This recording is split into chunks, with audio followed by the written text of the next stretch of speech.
За сайн байцгаана уу миний пэйж хуудсанд маань тавтай морил өнөөдрийнхөө видеогоор би та бүхэндээ трама гэж юу вэ? Трама бидний амьдралд хэрхэн яаж нөлөөлдөг вэ?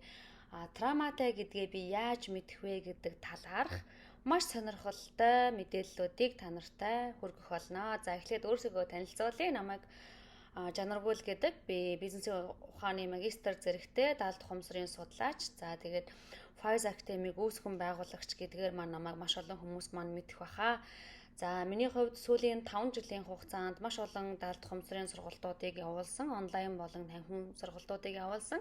Мөн та бид нарын хамгийн сайн мэдих secret-ийг бас айгүйх амьдралдаа хэрэгжүүлдэг. Тэгээд манифестуудыг ерөөсөө амьдралдаа хэрэгжүүлж маш олон одоо зүйлүүдийг амьдралдаа бодит болгосон байдаг. За та нар маань жоохон цохойж байгаа энэ манай хажууд талд байгаа Vision World буюу мөрөөдлийн самбар маань хүртэл харагдаж байна. Тэгэхээр би энэ бүгдийг өөрийнхөө амьдралдаа хэрэгэлдэг. Өөрийнхөө амьдралдаа хэрэглээд үр дүн гарсныхаа дараа би шав нартай намайг дагагчтай би хүргэдэг байгаа. За мөн хичээлүүдээрээ одоо энэ талын мэдлэгүүдийг би маш их хүргэдэг. За яагаад гэвэл манайхаа энэ quant физик эсвэл одоо энэ secret эсвэл энэ manifest гэдэг зүйлүүдийг бид нар хийж сурснараа эдгээр зүйлүүдийн талаарх мэдээллүүдээ нэмэгдүүлснээрээ бид нар хэдийгээр энэ одоо салбарт бид нар ажилтан биш ч гэсэн энэ талынхаа мэдээллүүдийг бид нар маань нэмэгдүүлэх юм бол бид нарт одоо энэ маань болохоор маш сайнаар нөлөөлнө. Бидний амьдралын маань чанарыг нэмэгдүүлэхэд энэ бол маш ихээр нөлөөлдөг юм аа. Тийм учраас та нар маань одоо энэ талынхаа мэдлэгүүдийг бол нэмэгдүүлэх зайлшгүй хэрэгтэй. Энэ нь бид нарт математикаас илүү одоо англи хэлнээс илүү бидний амьдралд маш их хэрэгтэй. Яагаад гэвэл бид нар хүн болгон аз жаргалтай амьдрахыг хүснэ тий. Хүн болгон өөрийнхөө мөрөөдлийнхаа амьдралаар амьдрахыг хүснэ. Тийм учраас энэ зүйлүүд бид нарт одоо маш их хэрэгтэй. Тийм учраас маш олон хүмүүс маань манай Fires Academy маань сургалтанд хамрагдаж миний бас олон удаагийн сургалтуудад хамрагдаад явж байгаа шавнар маань байгаа. Эхнээсээ тэд нар маань сэтгэл судлаач, сэтгэл зүйч болоод явсан хүмүүс нь ч байгаа. Мэдээж хэрэг би тултлан сэтгэл зүйч болгоод бэлтгэсэн гэж хэлэхгүй. Гэхдээ л би яг онол ярихгүйгээр практикт та ингэмээр байгаа бол энийг хийгээрэй. Ингэмээр байгаа бол ингээрэй гэдгийг бүгдийн сайхан заагаад тэгээд өгсний дараа тэд нар маань цааш нь улам сурах мотивац, улам одоо тэр чиглэлээрээ явах юм хүсэл эрмэлзэлтэй болоод түүнийгөө хөөцөлдөж явах одоо явцдаа тэд нар маань мэрэгжлийн сэтгэл судлаач ийм хүмүүс болсон байгаа. За тэгэхээр топик руугаа орцгоё, гарчиг руугаа орцгоё. За трама. За та нар маань маш олон удаа трама гэж сонсч байсан бах те. Энэ монголоор орчуулах юм бол гэмтэл гэсэн үг. Ялангуяа childhood trauma буюу хүүхэд насны трама. Тэгээ бид нар бол бага насны трама гэж мэднэ те. Бага насны траматай юм байна. Энэ траматай болохоор токсик харилцаатай байгаа гэж бид нар маш их мэддэг. Тэгвэл тэр трама маань бидний амьдралд нэрнгээсээ та бид нарын сонссон шиг бидний амьдралд маш их нөлөөллийг авчирдаг. Өнөөдөр таны амьдарч байгаа амьдрал, өнөөдрийн таны амьдралд байгаа асуудал бүх зүйл таны траматай 100% холбоотой. Тэгэхээр та хүүхэд наснда эргэн тойрноосоо аав ээжээсээ ах дүү нээсээ те магадгүй таны амьдрал тохиолдсон тэр нэг үйл явдлаас болоод та тэрхүү трамаг өөртөө авсан байгаа. Тэр трама маань өнөөдөр эмчлэгдээгүй учраас танд дахин тэр үйл явдлыг авчирч өгöd байгаа гэсэн үг. Тийм учраас хэрвээ танд трама байгаа бол та тэр трамагаа эдгэхгүй бол нэг л сценари буюу нэг л үйл явдал таны амьдрал дахин давтагдаад байна. За жишээлх юм бол та байнга хүмүүс тантай хүндэтгэлгүй харьцахыг та мэдэрдэг бол та бага наснда танаа аав ээж чинь тантай хүндэтгэлгүй харьцсан, найз нөхөд чинь хинч биш юм шиг харьцсан, дандаа таныг загнаж харьцсан тий. Гэтэл өнөөдөр том болоод аав ээжийнхээ хажуунаасаа холдсон ч гэсэн таны нөхөр хань ижил таныг хинч биш юм шиг харьцаж, таны эргэн тойронд байгаа ажлын хамт олон таныг хүндэтгэлгүй харьцаж, яг адилхан мэдрэмжийг өгөөл, яг адилхан хүмүүс солигдсон ч гэсэн тэр мэдрэмж нь надад яг адилхан байгаад байна гэдэг маань танд тэр трама байгаа гэсэн үг. Тэгэхээр энэ трамаг хизээ та эдгээж, хизээ та тэр трамаг өөрөөсөө эдгэн тэр цагт тэр амьдрал, тэр мэдрэмж танаас байхгүй болно. Таны амьдрал өөрчлөгдөнө гэсэн үг. Яагаад өөрчлөгдөхгүй 20 жил тань нэг амьдралаар амьдарсан бэ гэхээр та нэг ижилхэн мэдрэмжтэй 20 жил явсан гэсэн үг. Та хүндлэлгүй гэдгээ мэдрээд 20 жил явсан учраас таны амьдрал өөрчлөгдөхгүй. Хизээ өөрчлөгдөх вэ гэхээр хүндлэлгүй мэдрэмж авах мэдрэмж маань өөрчлөгдсөн үед миний амьдралд өөрчлөлт гарна. Тийм учраас бид нар маш олон удаа өөрийгөө амьдралаа өөрчлөе гэвэл өөрийгөө өөрчлөх юм бол эргэн тойрон өөрчлөгдөнө гэд бид нар одоо бараг л тийм зүрдцэн үг шиг болцсон маш олон цээжилсэн маш олон удаа сонссон шүү дээ.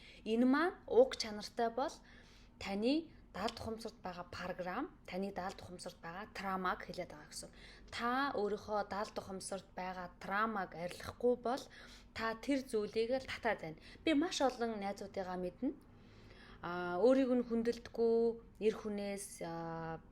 эр хүнтэй хамт амьдраад байдаг, байнга тэр эр хүнээс хүндлэлгүй байдлыг мэдрээд байдаг. Гэтэл яг үнэндээ тэр охин маань багада ерөөсөө хүндлэгдэж байгаагүй. Түүнийг одоо эргэн тойрны хүмүүс нь хинч биш юм шиг харцаж байсан. За тэгээд мэдээж хэрэг хүүхэд юм чинь энэ нөхцөл байдлаа өөрчилж чадахгүй, энэ нөхцөл байдалд амьдраад байсан. За тэгээд 18, 19 хүрээд хэдийгээр эцэг эхийнхээ хажуунаас холдоод, оюутан болоод, дараа нь амьдрал зохиогоод нөхөрт гараад явсан ч гэсэн яг энэ хүндлэлгүй мэдрэмж байсаар л байсан. Яагаад гэвэл энэ трама тэр хүнд байсаар л байсан. Яагаад гэвэл энэ хүний даалд ухамсарт энэ трама буюу энэ гэмтэл байгаа. Энэ гэмтэлтэйгээ ажиллаагүй, энэ гэмтлийг мэрэгжлийн сэтгэл засаж хүмүүстэй хамт ажиллаж энэ гэмтлийг арилгахаас нааш таны амьдралаас энэ зүйл зүгээр байж байгаад аяндаа өөрөө алга болно гэж байхгүй. Тэгэхээр та бидэнд сонголт байгаа. Би эртхэн өөрийнхөө багийнхаа травмаг мэдж арилгаж мэрэгжлийн хүмүүсийн тусламжтайгаар түүнтэйгээ тэмцэж түүнийгээ арилгаж үлдсэн амьдралаа аз жаргалтай амьдрах уу? Эсвэл амьдралаа сөөрүүлж үлдсэн амьдралаа ч гэсэн зөрүүдэлж юмд итгэхгүй өөрийнхөөрөө зүтгэж угаасаа би азгүй амьтан одоо яа гэхвдээ ийм хувь тавилантайгаа эвлэрхээс одоо яа гэхвдээ одоо би ингэж амьдрах тавилантай юм бол ингэж амьдрахаас гэж зөрүүдэлж явсаар байгаад энэ амьдралыг туулах уу гэдэг сонголт таны гарт. Тийм учраас маш олон коуч хүмүүс, маш олон хүмүүс таны амьдрал таны гарт гэж хэлдэг. Энэ нь танд өдөр болгон сонголт байдаг. Өдөр болгон та өчигдрийнхаа амьдрсан амьдралтайгаа өнөөдөр ижилхэн амьдралаар амьдрах уу? Эсвэл өчигдөр амьдрсан амьдралынхаа тэр асуудлын гарц гаргалгааг олоод өөрийнхөө травмаг эмчилээд илүү аз жаргалтай амьдралаар амьдрах уу гэдэг сонголт биднэрт өдөр болгон байдаг. Биднэрт ганцхан хоолн дээр, ганцхан хувцсан дээр л сонголт байдаг юм биш. Биднэрт алхам тутам дээр сонголтууд байдаг. Тийм учраас бид нар хамгийн чухал сонголт болох энэ өөрийнхөө амьдралынхаа энэ сонголтууд дээр бид нар маш нухацтай хандах хэрэгтэй. Надад ямар сэтгэл зүйн асуудал байна? Надад ямар сөрөг програм байна? Ямар сөрөг програм маань миний өнөөдрийн энэ амьдралыг надад авчираад байна?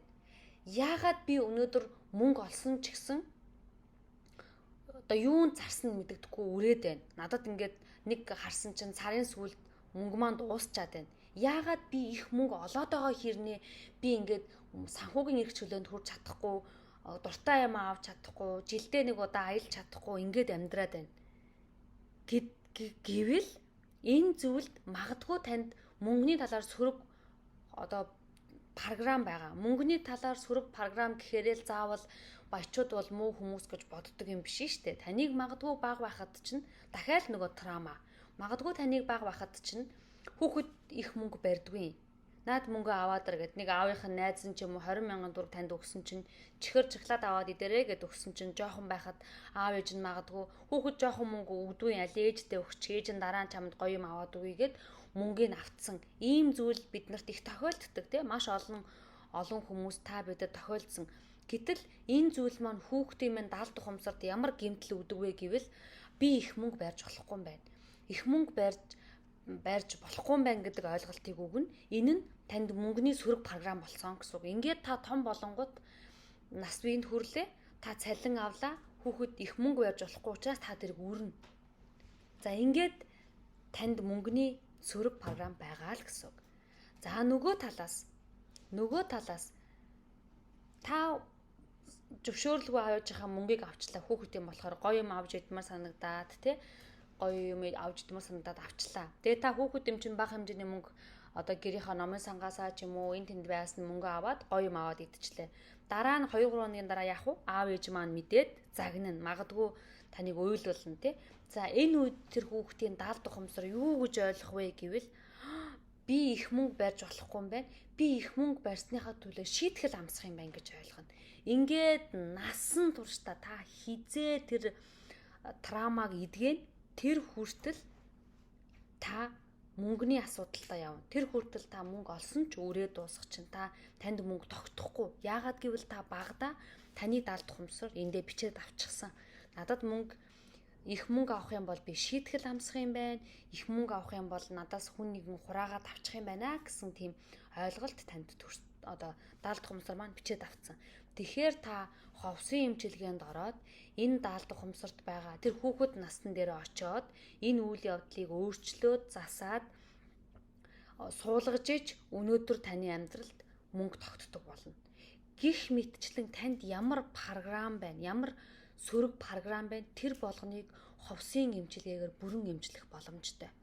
Ховс гэхээрээ бид нар нөгөө нэг сиганчуудын хийдэг нөгөө нэг хайртай эрэгтэй эмэгтэй хүмүүс нэг нэгэнд нь дурлуулдаг тий хүчээр хайргүй хүнийг дурлуулдаг энэ зүйл бол биш. Нөгөө нэг ховс гэдэг бол шинжлэх ухаанаар нотлогдсон сэтгэл заслын хамгийн үр дүнтэй эмчилгээ. Тийм учраас та ховсын эмчилгээнд ороод хүүхэд насны дээрээ очиж тэр гэмтлийг эдгэх хэрэгтэй болно. Тэгвэл таны өнөөдрийн амьдрал аз жаргалтай болно. Та биднэрт аз жаргалтай амьдрах боломж маш их байгаа. Бид нар аз жаргалтай инээдэр дүүрэн нүд маань баяр баясгалаар дүүрэн сайхан амьдрах боломж биднэрт маш их байгаа. Хизээ ингэж амьдрах вэ гэвэл бид нар травмагаа зассан цагтаа бид нар аз жаргалтай амьдрна. Травмагаа засахын тулд бид нар ховсчин дээр ирж буюу бид нар дээр ирж нэг удаагийн буюу 60 минутын ховсын эмчилгээ авч өөрийнхөө хүүхэд насны дээр очиж тэр травмаг эдгэх хэрэгтэй. Магадгүй бид нарын маань зарим нь бүр травматайгаа ч мэдэхгүй явж байгаа.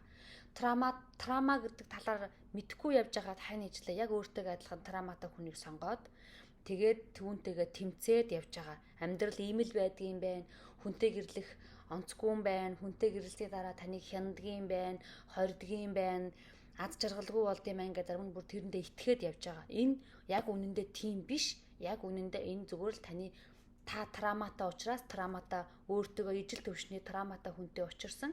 Ижил төвшний травматай хүнтэйгээ учирсан учраас ингээд токсик харилцаа нэг ойлголцохгүй ингээд амьдралыг илүү хүнд юм шиг хүлээж аваад явж байгаа гэсэн. Тэгэхээр тэрэнд итгээд явах юм бол тийм л болно. Бидний энэ даалд ухамсар маань юунд итгэн тэр зүйл бидний амьдрал дээр гарч ирнэ. Би бүр энэ баталгаа өгсөн ч чадна. Бидний маань даалд ухамсарт ямар програм байна? Тэр зүйл миний өнөөдрийн амьдралыг бий болгосон гэсэн. Би өнөөдөр өөрийгөө хайр хүндэтгэлээр дүүрэн харилцааг хүртэх хэрэгтэй. Би аз жаргалтай амьдрах хэрэгтэй. Би элбэг хангалуун амьдрах хэрэгтэй. Яагаад гэвэл би хайрлагдсан. Яагаад гэвэл би өөртөө итгэлтэй. Яагаад гэвэл би Бурхан намайг хайр хүндэтгэлээр заяасан. Гэх мэтчлэн би эндээ зүгээр хэлэх биш, итгээд чин сэтгэлээсээ яг зүрх сэтгэлээсээ эндээ итгээд би яг ийм програмтай явах юм бол би яг ингэж л амьдрна. Гэтэл бид нар багада даалд ухамсартаа хүүхэд маань хүүхэд энэ хорвоод бий болж төрснийхаа дараа эргэн тойрныгоо дандаа ажиглаж идэг. Хүүхэд дандаа ажиглагчийн ройлд байдаг. Хүүхэд юу ч мэдэхгүй учраас сайн муу амьдралын талаар ямар ч мэдээлэл байхгүй учраас хүүхэд дандаа observe буюу дандаа ажиглагч хийж байдаг. Ингээд ажиглаж байхдаа аав ээжээсээ эргэн тойрны хүмүүсээс маш олон траума гэмтлүүдийг сөрөг эерэг програмуудыг авч байдаг. Ингээд энэ 12 нас хүртэл цуглуулсан тэр гэмтлүүд нь цуглуулсан тэр програмууд нь тэр хүнийг тэр өдрөөс хойш өхөн үхтэл амьдралыг нь бүтээдэг байна. Тэгэхээр тэр үед магадгүй жишээлбэл маш олон охтууд маань би ингээд ааш муутай, би сүүлүүд улам ууртай болоод байна. Би уурлахаараа хүүхдэд зохиод авдаг. Би багадаа аав ээж маань уурлахаар намайг зохиод авдаг байсан. Би тэр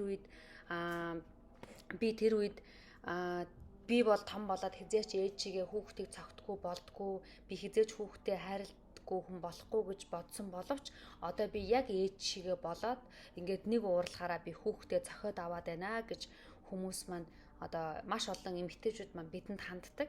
За энэ маань юутай холбоотой вэ гэвэл бидний даалт ухамсартай холбоотой. Бидний даалт ухамсар хүүхэд үгэнд орохгүй бол цохиод авдаг юм. Хүүхэд үгэнд орохгүй бол орилж хашгаад уйлаад байх юм бол нэг цохиод авдаг юм гэсэн ийм ойлголт бидний даалт ухамсарт байгаа. Тэгээд бид нар автоматар өөрийн мэдлэгүүгээр хүүхэд уурлах үед нэг мэдэхэд цохиод авцсан байгаа. Тийм учиртай. Бидний даалт ухамсар бид нарыг 95% удирдна. Тийм учраас даалт ухамсарт байгаа програмууд автоматар явна. Бид нарын одоо ямар нэгэн одоо хүсэл одоо командгүйгээр өөрийн мэдлэгүү автоматар хийгддэг. Тийм учраас та өөрийн мэдлэгүү хүүхдээ цохиж аваад байгаа гэсэн. Энэ бол мөн л адилхан травмагийн нэг шинж.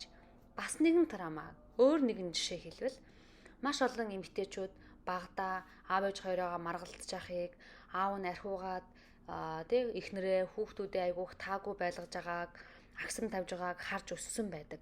За энийг харж өссөн охтуудын маань даалт ухамсарт за би яг нэг ийм л эр хүн бол архиудын байна, эр хүн бол агсан тавьдсан байна гэсэн ойлголттой болж өсдөг. Тийм учраас тэр охтууд маань том болоод хань ажлыг сонгохдоо яг тийм архиудаг хүнийг сонгодог. Ингээд нэг харахад өөрийнх нь амьдрал яг ээжийнх нь амьдралтай адилхан болцсон байдаг. Та нар санал нийлэх үү? Яг ийм байдаг. Энэ бол 90-с дээш хувь нь яг ийм байдаг. Тэгэхээр арх удаг нөхрөө нэг мэдэхэд тийм хүнтэй гэрлээд ингээд одоо тэр хүнтэй тэмцээд яг ээжийнхээ амьдрсан амьдралаар ингээд амар тайван биш аз жаргалгүй амьдралаар амьдардаг.